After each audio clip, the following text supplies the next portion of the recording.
speaking of artists, there was also a moment where you and Mos Def got together, and there was he did like a free concert, right? Or he did. All right. So what happened that night? I got a call from my boy Cliff Charles. He's a DP. He's like, yo, I need I need help with camera.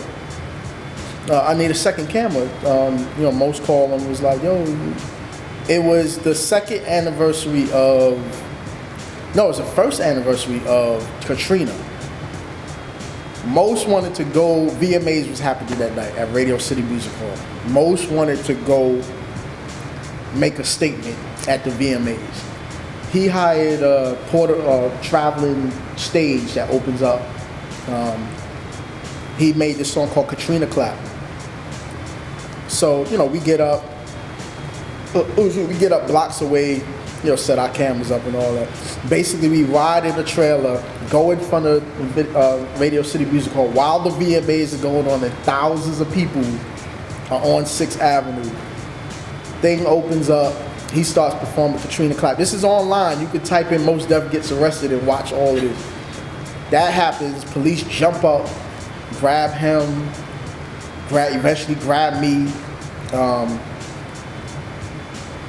and we get locked up. Basically, we get locked up. And after that experience, did Mos come back and was just that night, me and him, it was his brother and his other boy with handcuffs in front of at the booking desk was hilarious.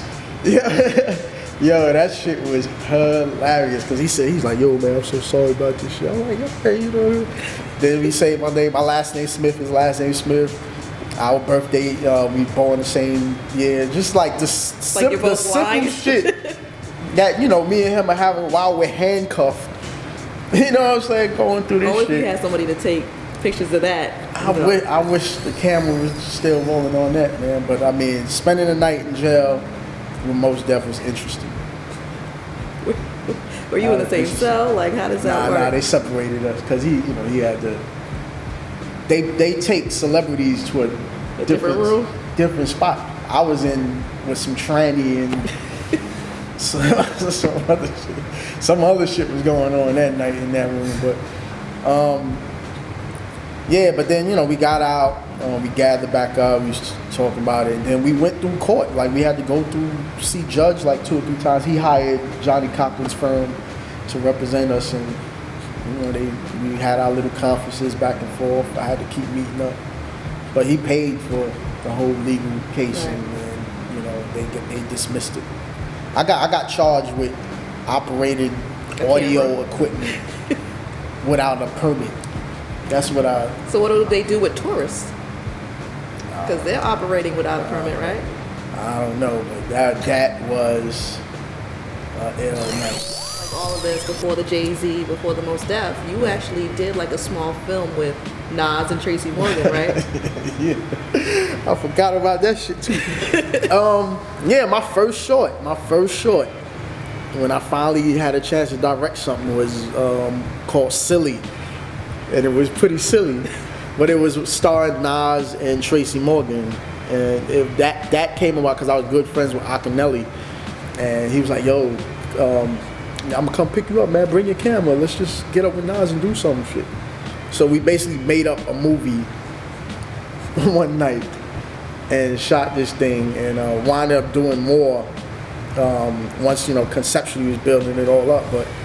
Yeah, sitting in the room, Nas, Tracy Morgan, we sitting there writing out a script. They brought Lyris. Lyris, of course, was a female lead. They came, my name is going to be Jacob. Her name is going to be, I forgot what, her, Mary or some shit. Nas wanted to make it a biblical thing.